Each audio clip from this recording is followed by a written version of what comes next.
Assalamu alaikum. This is a class for Principles of Accounting, BS Economics. पिछले lecture में हमने जो है बैंक रिकन्सिलिएशन स्टेटमेंट को स्टडी किया था. अभी जो है हम उस पर दो न्यूमेरिकल्स जो हैं वो ट्राई करेंगे in order to have a better idea ये किस तरीके से बैंक रिकन्सिलिएशन स्टेटमेंट जो है वो बनती हैं. ठीक. सो पहला एग्जांपल जो आपके सामने पड़ा हुआ है,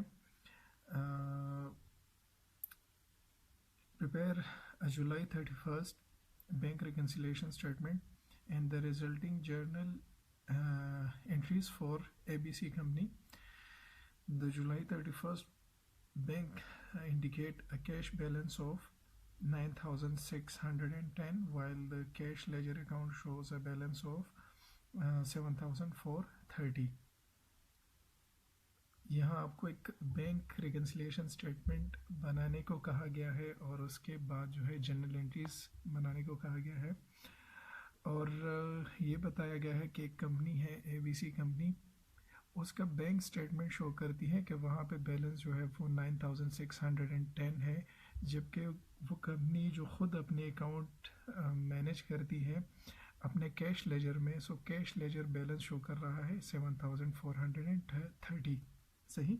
सो अभी डिफरेंस है बिटवीन दीज टू बैलेंसेस, जो बैंक बैलेंस शो कर रहा है, बैंक स्टेटमेंट जो बैलेंस शो कर रहा है, और जो आपके बिजनेस का या इस कंपनी के बैलेंस का जो कैश लेजर है वो जो बैलेंस शो कर रहा है उसमें डिफरेंस है. सही. सो डिफरेंस किस वजूहात की बिना पे है. सो जिस तरह लास्ट लेक्चर में मैंने कहा था कि डिफरेंस निकालने के लिए ज़रूरी है कि आपके सामने जो है बैंक स्टेटमेंट और आपका जो लेजर कैश लेजर अकाउंट है वो दोनों पड़े हुए हों, और उसमें से फिर आप देखें कि कहाँ कहाँ पे जो पॉइंट्स ऑफ डिफरेंस हैं, सो वो पॉइंट्स ऑफ डिफरेंस जो है आपने नोट करने हैं और अकॉर्डिंगली अगर उसको ऐड करना हुआ सो आप ऐड करेंगे, अगर उसको डिडक्ट करना हुआ तो आप डिडक्ट करेंगे. ठीक.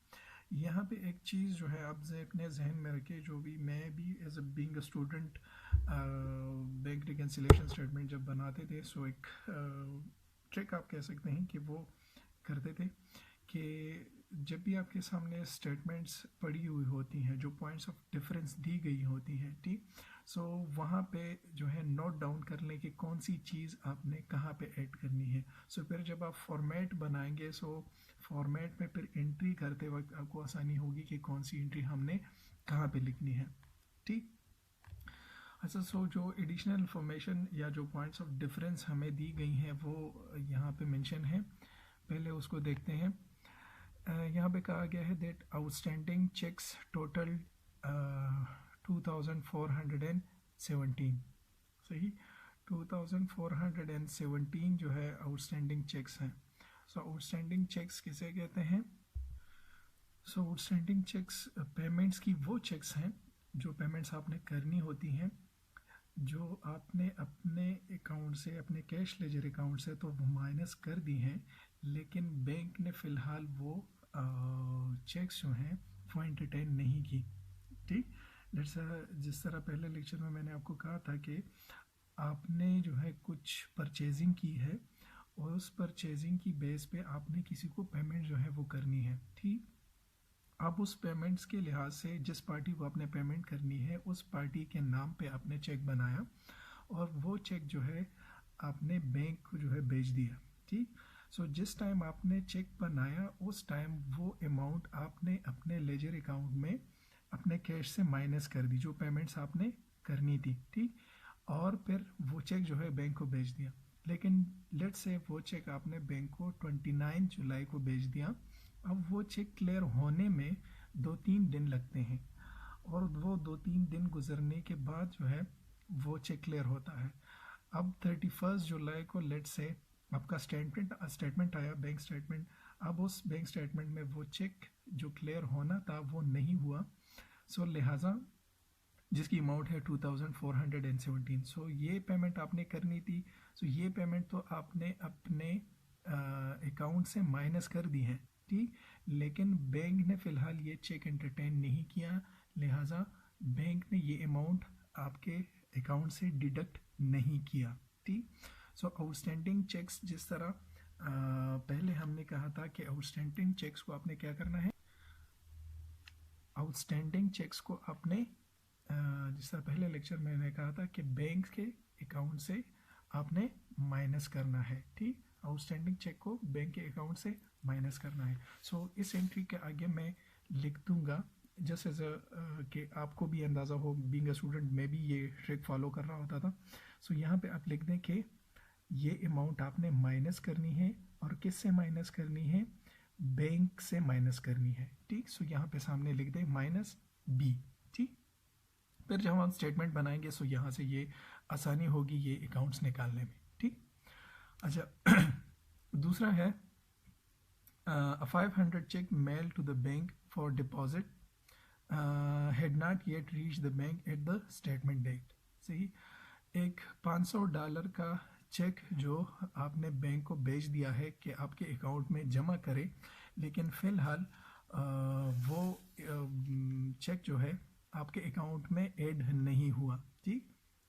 मतलब आपने जो है कुछ सामान, कुछ प्रोडक्ट्स जो हैं वो सोल्ड आउट किए हुए हैं, किसी कस्टमर को सेलिंग की है, उस सेलिंग की बेस पे जो आपने की है उस पार्टी ने आपको चेक भेज दिया है कि एज अ पेमेंट, ठीक। अब जब वो चेक आपको मिला है सो आपने अपने बुक्स ऑफ अकाउंट में तो वो पैसे ऐड कर दिए हैं कि ये मेरी रेवेन्यू है, और अपनी कैश में वो एंट्री कर दी है, ठीक। और वो चेक जो है आपने बैंक को भेज दिया है कि आपके अकाउंट में उसको ऐड कर दे, ठीक। लेकिन अगेन जिस तरह पहले पॉइंट में हमने कहा था कि वो चेक लेट से 29 जुलाई को आपने बैंक को भेज दिया है, ठीक। अब उस चेक को क्लियर होने में अगेन 2-3 दिन लगेंगी। अब लेट से 31 जुलाई आ गई, लेकिन वो चेक फ़िलहाल क्लियर नहीं हुआ। सो 31 जुलाई के बैंक स्टेटमेंट में ये $500 का चेक जो है वो मेंशन नहीं होगा, ठीक। ये $500 का चेक जो है वो मेंशन नहीं होगा। सो आपने क्या करना है, आपने करना ये है कि सबसे पहले ये तो डिटरमिन करना होगा कि ये कौन सी कैटेगरी में आता है। सो एक्चुअली ये डिपॉजिट्स हैं, वो डिपॉजिट्स हैं जो आपकी बैंक में होनी थी, लेकिन कुछ वजूहात की बिना पर आपके अकाउंट में वो ऐड नहीं हुई। सो इसे हम कहते हैं डिपॉजिट एंड ट्रांजिट, सही। सो डिपॉजिट एंड ट्रांजिट के मुतालिक हमने कहा था कि डिपॉजिट्स वो डिपॉजिट्स जो होनी थी, लेकिन बैंक की प्रोसेस जो नॉर्मल उनका रूटीन वर्क होता है, सो उस वजह से वो आपके अकाउंट में ऐड नहीं हुई। सो इस किस्म के अकाउंट्स के लिए वो क्या करना होगा कि आपने ये अमाउंट ऐड करनी है। कहाँ पे ऐड करनी है, बैंक का जो बैलेंस है उसके साथ ऐड करनी है। सो यहाँ पे आप लिख दें कि ये अमाउंट, जिस तरह हमने यहाँ पे ये माइनस किया हुआ था, इसके साथ हम लिख देंगे कि ये अमाउंट हमने ऐड करनी है। कहाँ पे ऐड करनी है, बैंक के साथ ऐड करनी है, क्योंकि ये तो जब ये चेक आपको मिला आपने अपने अकाउंट्स में तो मैं जो है वो इंटर कर दिया, ठीक। वो अपने अकाउंट जो कैश लेजर अकाउंट है वहाँ पे आपने वो ये अमाउंट ऐड कर दी, लेकिन बैंक ने फ़िलहाल ऐड नहीं की। सो इससे डिफरेंस होगा। डिफरेंस मतलब आपका 500 का बैलेंस आपके लेजर कैश लेजर अकाउंट में ज़्यादा शो होगा, जबकि बैंक का जो स्टेटमेंट है वहाँ पे ये $500 जो है कम शो होंगे। सो इसको ठीक करने के लिए क्या करना होगा कि आपने रिकन्सिलिएशन स्टेटमेंट में ये अमाउंट जो है ऐड करनी है। कहाँ पे, बैंक का जो बैलेंस है वहाँ पे ऐड करनी है, ठीक। अच्छा, तीसरा जो पॉइंट ऑफ डिफरेंस है वो है नॉन सफिशिएंट फंड्स का, सही। नॉन सफिशिएंट फंड्स के मुतालिक मैंने कहा था कि लेट्स से अगेन आपने कुछ जो है सेलिंग की हुई है, ठीक। कुछ प्रोडक्ट आपने सेल आउट की है किसी पार्टी को। जिस पार्टी को आपने सेलिंग की है उस पार्टी ने आपको एज पेमेंट जो है एक चेक भेजा हुआ है, और वो चेक लेट से जब आप तक पहुंचा सो आपने अगेन अपने बुक्स ऑफ अकाउंट में अपने कैश लेजर में उसकी एंट्री कर दी। लेट से यहाँ पे ये $225 की आपने सेलिंग की है, और $225 की जिस पार्टी को आपने सेलिंग की है उसने $225 का चेक आपको भेजा है। सो जब ये चेक आपको मिला सो उसी वक्त आपने अपने कैश लेजर अकाउंट में $225 जो है वो क्या कर दिए, ऐड कर दिए, ठीक। और उसी टाइम वो चेक जो है आपने बैंक को जो है वो भेज दिया। कि ये आपके अकाउंट में ऐड कर दें, ठीक। लेकिन जब बैंक ने देखा कि वो चेक जो है जो जो पार्टी जिस पार्टी ने आपको भेजा हुआ है उस पार्टी के अकाउंट में एक्चुअली पैसे ही नहीं मौजूद, सही। सो जब पैसे नहीं मौजूद सो वो चेक क्या हो जाएगा, वो बाउंस हो जाएगा, ठीक। वो बाउंस हो जाएगा। अब आपने $225 तो अपने अकाउंट में ऐड कर दिए हैं, ठीक। आपने गलती की है। सो अब आपने क्या करना है कि ये $225 जो आपने ऐड किए हुए हैं वो चेक बाउंस बैक हो गया। सो अब ये $225 आपने अपने अकाउंट से माइनस करने हैं, ठीक। क्योंकि इसकी वजह से डिफरेंस शो होगा, आपका अकाउंट, आपका कैश लेजर अकाउंट जो है वो $225 ज़्यादा शो कर रहा होगा और बैंक का अकाउंट जो है वो $225 कम शो कर रहा होगा, ठीक। सो इसके लिए क्या करना होगा कि आपने $225 अपने अकाउंट से क्या करने हैं, माइनस करने हैं, सही। सो यहाँ पे आगे आप लिख दें कि ये अमाउंट हमने माइनस करनी है और कहाँ से माइनस करनी है, डिपॉजिटर के अकाउंट से जो आपका अकाउंट है, सही। सो डिपॉजिटर के अकाउंट से आपने माइनस करनी है, ठीक। या सिंपली आप लिख दें कि माइनस करनी है अपने कैश बैलेंस से, सही। सो आप लिख दें डी या लिख दें माइनस कैश बैलेंस, जो आपका कैश बैलेंस है वहाँ से आपने माइनस करनी है, ठीक। अच्छा, तीसरी इस फोर्थ जो एंट्री है that is bank statement showed $30 interest earn on the bank balance for the month of July, सही। लेट्स से आपका बैंक में जो अकाउंट है वो सेविंग अकाउंट है, सही। सो सेविंग अकाउंट में नॉर्मली इंटरेस्ट अर्न होता है, ठीक। और लेट्स से आप आपके उस बैलेंस का इंटरेस्ट बनता है 30, सही। सो जब भी महीना गुजरा, सही, सो महीने के एंड पे, मंथ के एंड पे वो इंटरेस्ट ऑटोमेटिकली आपके अकाउंट में ऐड हो जाएगा, ठीक। सो अब ये $30 बैंक ने तो आपके अकाउंट में ऐड कर दिए हैं, सही। बैंक ने आपके अकाउंट में ऐड कर दिए हैं लेकिन आपको पता नहीं था और आपने अपने कैश लेजर अकाउंट में इस अमाउंट को ऐड नहीं किया, ठीक। इस इंटरेस्ट के अमाउंट को अपने अकाउंट में ऐड नहीं किया, सही। सो इस वजह से भी डिफरेंस आएगा, बैंक का अकाउंट जो है या बैंक का स्टेटमेंट वो $30 ज़्यादा शो करेगा और आपका अकाउंट जो है वो $30 कम शो करेगा। सो इसके लिए क्या करना होगा, आपने ये $30 अपने अकाउंट में, अपने कैश बैलेंस में क्या करना है, कैश लेजर अकाउंट में ये $30 ऐड करने हैं। सो ये अमाउंट हमने ऐड करनी है, कहाँ पे ऐड करनी है, जो हमारा कैश बैलेंस है, सही। जो हमारा कैश बैलेंस है वहाँ पे हमने ऐड कर दिया। सो हमने लिख दिया कि add to the cash balance, अपने कैश बैलेंस के साथ हमने ऐड करना है, ठीक। अच्छा, नेक्स्ट जो एंट्री है वो है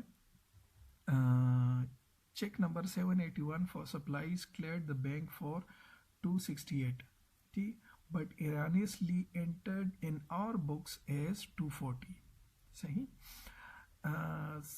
आपने जो है कुछ गलती की हुई है अपने बुक्स ऑफ अकाउंट में। गलती क्या की है कि आपने किसी को पेमेंट करनी थी $268 की, सही। आपने कुछ परचेजिंग की थी और उस परचेजिंग की बेस पे आपने दूसरे पार्टी को $268 की पेमेंट करनी थी।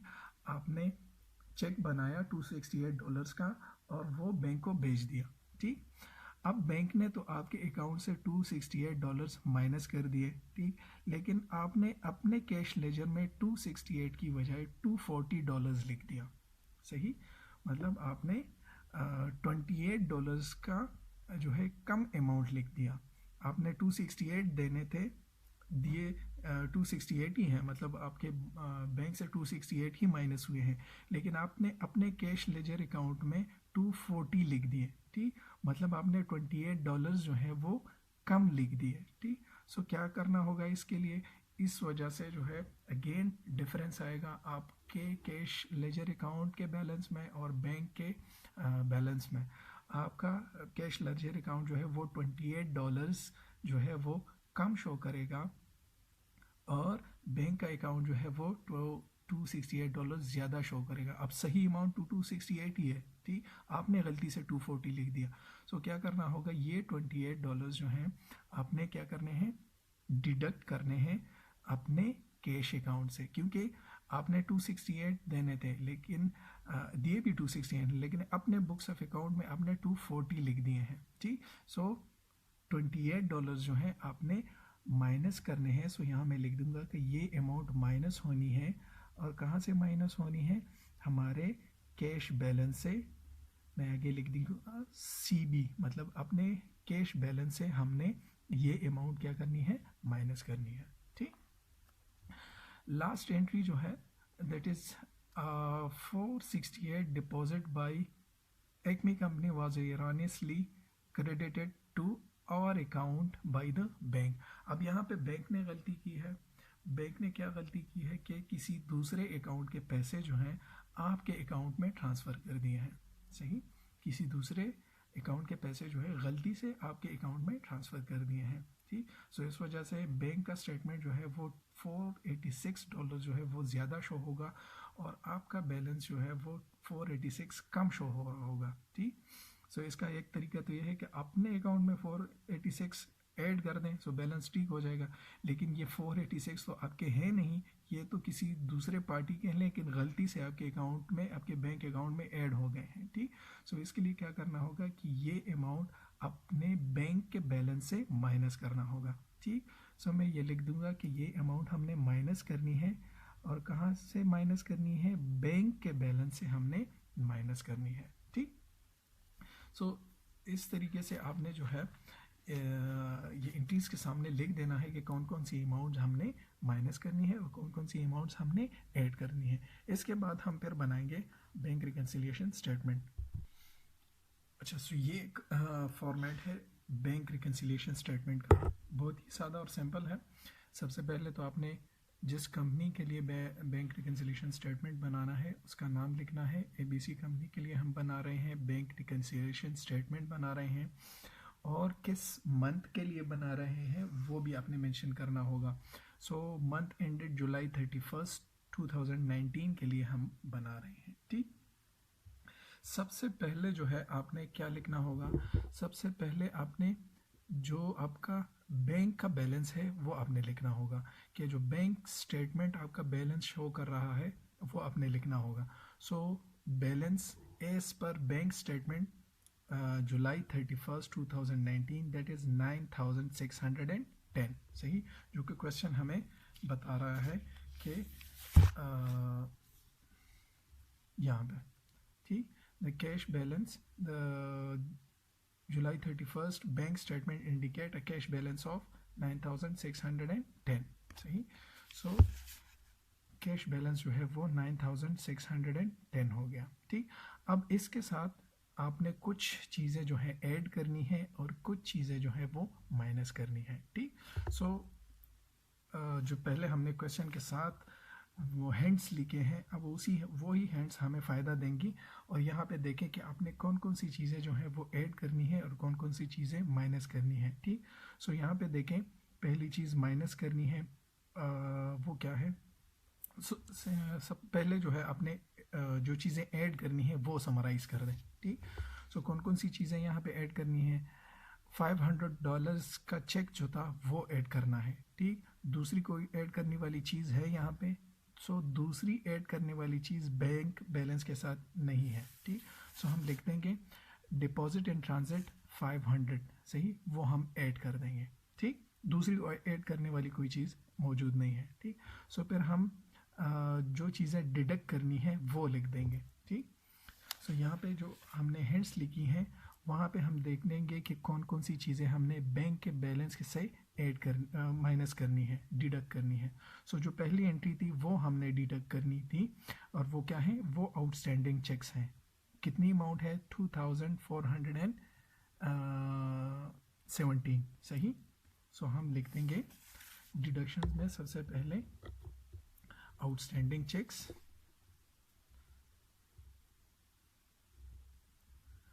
आउटस्टैंडिंग चेक्स, और उसकी अमाउंट है इतनी है 2417। 2417। ठीक, और कुछ माइनस करने के लिए है। सो ये तो हमने माइनस कर दिया, ये कैश बैलेंस के साथ आपने माइनस करना है, ये हम यहाँ पे नहीं लिखेंगे। ये भी कैश बैलेंस के साथ ऐड करना है, ये कैश बैलेंस से माइनस करना है, यहाँ पे बैंक के बैलेंस से हमने माइनस करना है। क्या चीज़ माइनस करना है? जो गलती हुई थी, दूसरे अकाउंट के पैसे हमारे अकाउंट में आए थे, वो चीज़ हमने माइनस करनी है। ठीक, सो यहाँ पे हम लिख देंगे बैंक एरर, जो बैंक की तरफ से गलती हुई है, बैंक एरर। ठीक, उसकी अमाउंट है कितनी? उसकी अमाउंट है 486। सो 486। ठीक, ये दोनों अमाउंट कितने हुए? 486 और 2417। सो ये टोटल अमाउंट हुआ 2903। ठीक, सो ये हमने क्या करना है? माइनस करना है। ठीक, सो ये अमाउंट इससे माइनस करने के बाद हमारे पास आएगा $7,207। सही, अब ये क्या हो जाएगा? इसके सामने हम लिख देंगे adjusted cash balance. Adjusted cash balance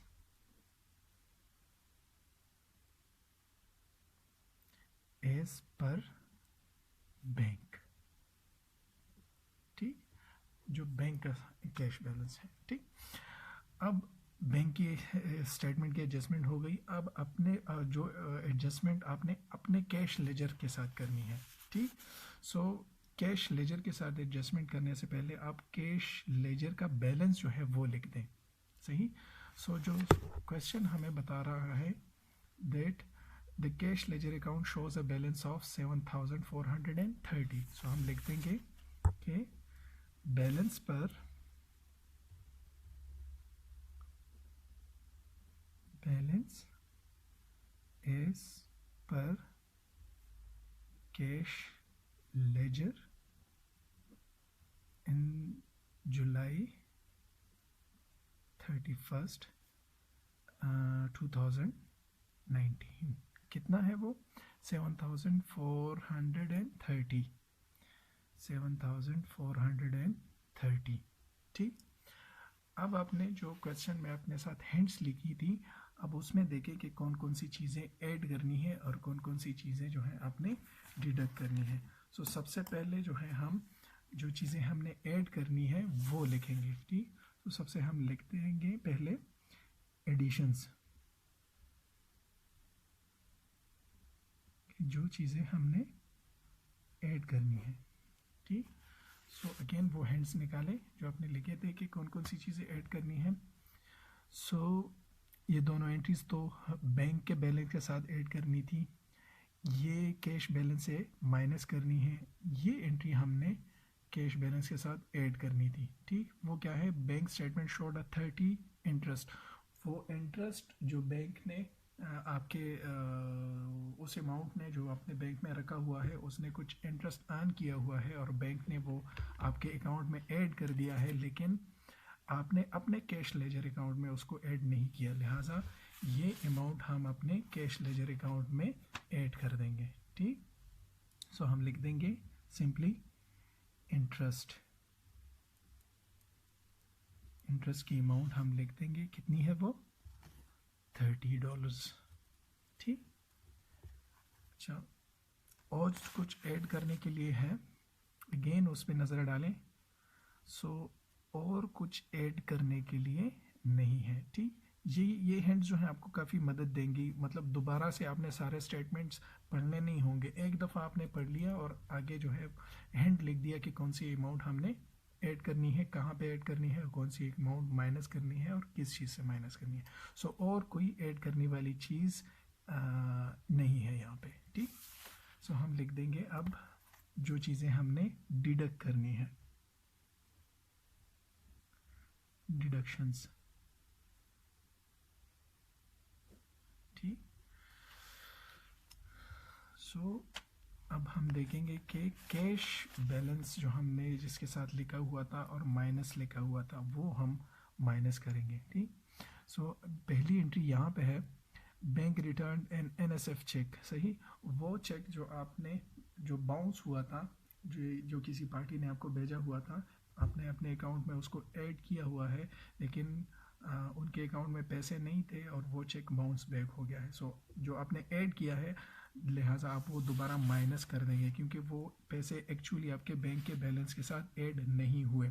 so आप सिंपली लिख देंगे NSF चेक, NSF चेक, और उसकी अमाउंट कितनी है, $225, $225, ठीक। सो एक तो हमने माइनस कर दी। अब दूसरी यहाँ पे देखिए माइनस करने वाली चीज़ है, हाँ यहाँ पे एक है, हमने कैश बैलेंस से माइनस करना है क्या, 781 नंबर चेक जो है, जो हमने गलती से 268 की बजाय 240 लिख दिया, मतलब हमने $28 जो है वो कम लिखे हैं, ठीक। सो वही $28 आपने अपने अकाउंट से क्या करने हैं, अभी माइनस करने हैं, ठीक। सो आपने रिकॉर्डिंग की गलती की है, सो आप लिख देंगे रिकॉर्डिंग एरर,